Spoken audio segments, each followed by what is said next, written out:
रमता राम जपो रे प्राणी, अब तो सुन ले राम कहानी।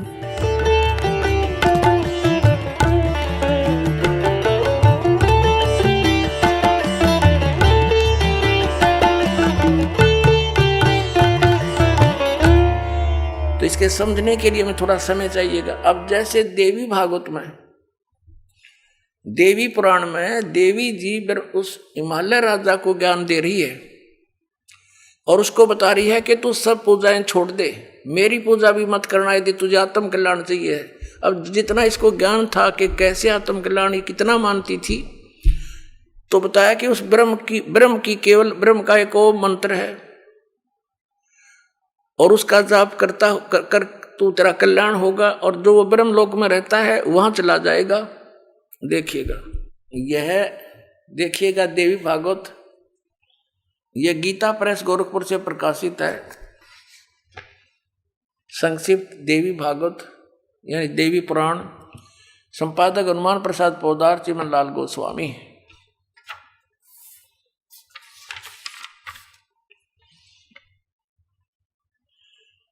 प्रकाशक एवं मुद्रक गीता प्रेस गोरखपुर, गोविंद भवन कार्यालय कोलकाता का संस्थान। हम ज्यादा ना पढ़ेंगे, अपने काम का पढ़ेंगे। 562 पृष्ठ पर ले चलते आप। 7वां स्कंद, संक्षिप्त देवी भागवत, 562 पृष्ठ पे।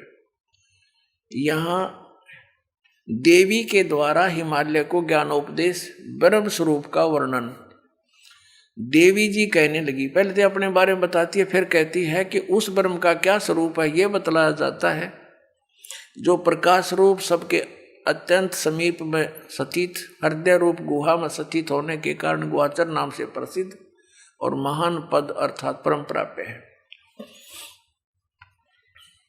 वह ये परम सत्य, हम थोड़ा सा पढ़ेंगे।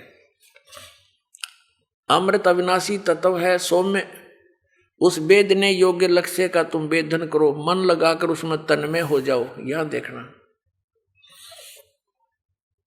उस एकमात्र परमात्मा को जाने, दूसरी सब बातों को छोड़ दे।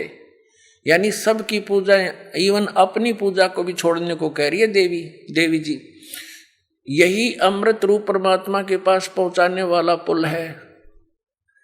संसार समुद्र से पार होकर अमृत स्वरूप परमात्मा को प्राप्त कराने का सुलभ साधन है। इस आत्मा का ओम के जप के साथ ध्यान करो, ओम नाम जाप करो उसका। इससे अज्ञान में अंधकार से सर्वथा परे और संसार समुद्र से उस पार जो ब्रह्म है उसको पा जाओगे। ओम के नाम से ब्रह्म प्राप्ति होगी, तुम्हारा कल्याण हो। और वो ब्रह्म कहाँ रहता है?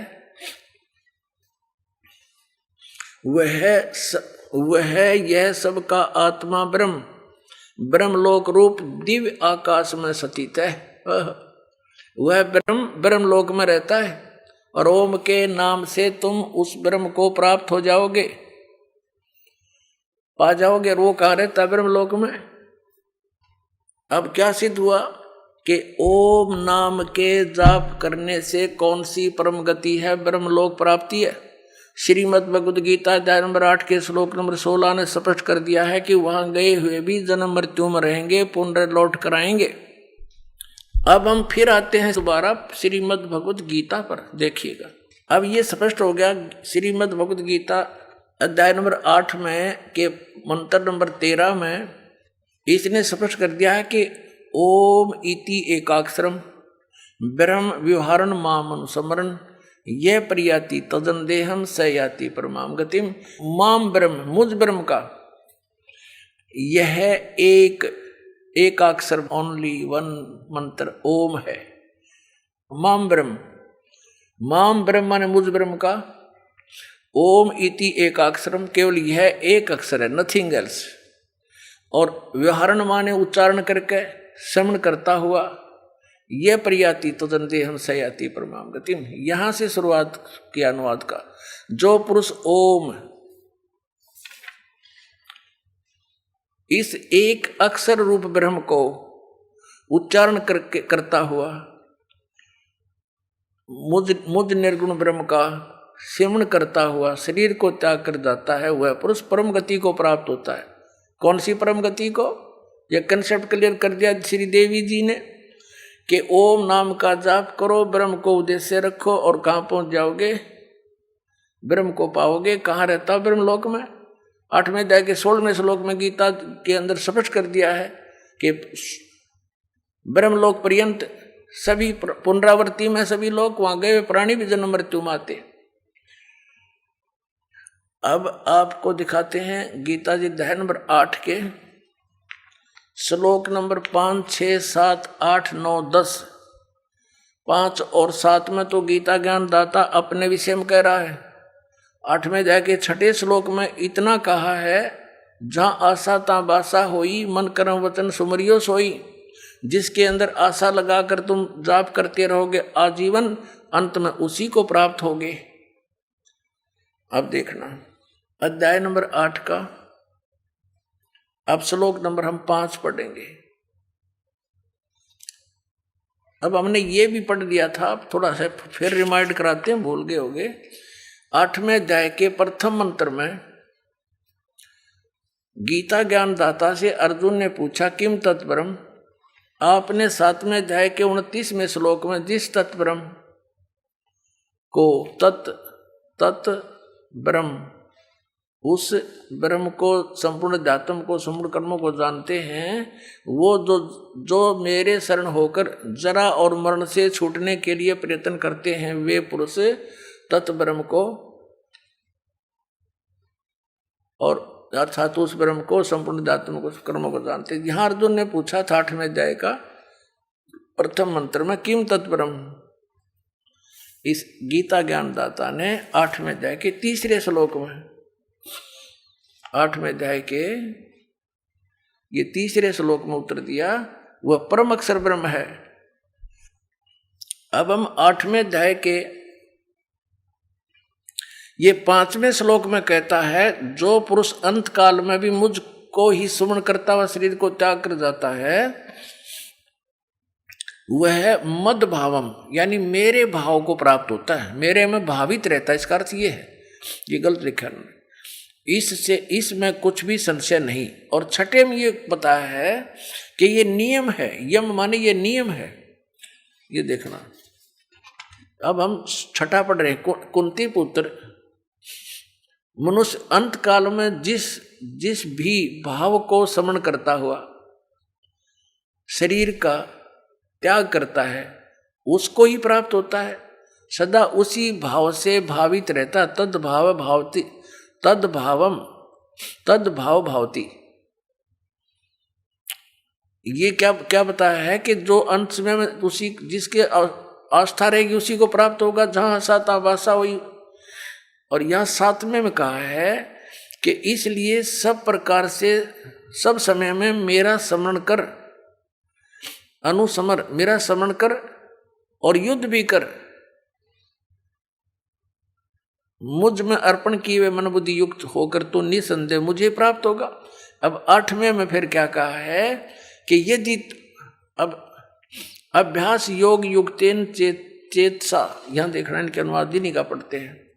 हे पार्थ, ये नियम तो पहले वाले में था। हे पार्थ, परमेश्वर के ध्यान के अभ्यास रूप योग से युक्त दूसरी ओर न जाने वाले चित्त से, यानी उस परम अक्षर ब्रह्म के, हे पार्थ ये नियम है कि परमेश्वर के ध्यान के अभ्यास रूप योग से युक्त दूसरी ओर न जाने वाले चित्त से निरंतर चिंतन करता हुआ मनुष्य परम दिव्य पुरुष यानी परम अक्षर ब्रह्म को, उस परम प्रकाश रूप दिव्य पुरुष परमेश्वर को ही प्राप्त होता है ना। उससे दूसरा हो गया गीता ज्ञानदाता से।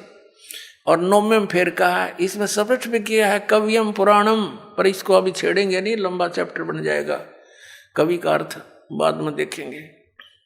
जो पुरुष सर्वज्ञ अनादि सबके नियंत्ता, सूक्ष्म से अति सूक्ष्म यानी सबके नियंत्ता, गीता से ज्ञानदाता से अन्य है, वो सबका मालिक और सबके धारण पोषण करने वाला, वो मूल जड़ रूपी परमात्मा अचिंत स्वरूप और आदित्य वर्णम सूर्य की सदृश प्रकाश रूप नित्य चेतन, आदित्य वर्ण माने सूर्य की तरह तेजो में है, उसका प्रकाश में शरीर है भगवान का। अविद्या से अति परे, अविद्या से अति परे शुद्ध सच्चिदानंद घन ब्रह्म परमेश्वर का स्मरण करता है जो व्यक्ति। अब हम 8वें अध्याय का 10वां श्लोक पढ़ रहे हैं। 9, 8, 9 हमने पढ़ लिया, जिसमें गीता ज्ञानदाता किसी अन्य परम अक्षर ब्रह्म की महिमा बता रहा है।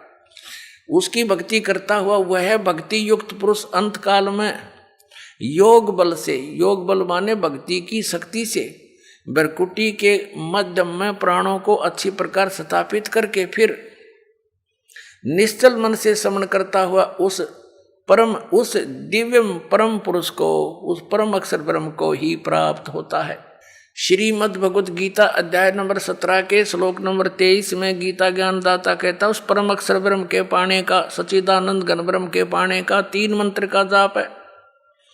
ओम तत्सत, अपना तो इसने सार्वजनिक कर रखा है, और तत् और सत का इसको ज्ञान नहीं, क्योंकि इसने उस समय आवेश में आकर के परमात्मा के उस ज्ञान का नाश कर दिया।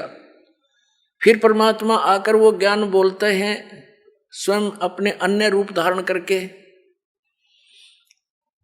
तो ये उसको ये इसके एजेंट समझ नहीं पाते। परमात्मा इस तरीके से उसको अपनी वाणी में छुपा कर जाते हैं, फिर या स्वयं आते हैं या अपना दास भेजकर अपने बच्चों तक उस ज्ञान को फिर सार्वजनिक कराते हैं। अब 17वें अध्याय के 23वें श्लोक को फिर दिखाते हैं आपको, देखिएगा। ये श्रीमद् भगवद गीता 17वें अध्याय का 23वां श्लोक दिखाते हैं, अध्याय नंबर 17 का ये 23 नंबर मंत्र है। ओम तत्सति, ओम तत्सत इति निर्देशः ब्रह्मणे त्रिविध समृतः ब्राह्मणा तेन वेदा च यज्ञा च विहिता पुरा। ओम ओम तत् तत् सत सत। ओम तो सीधा है, तत् और सत ये गुप्त है, सांकेतिक है। ऐसे यह 3 प्रकार का सच्चिदानंद घन ब्रह्म का नाम कहा है, वो परम अक्षर ब्रह्म का नाम कहा है।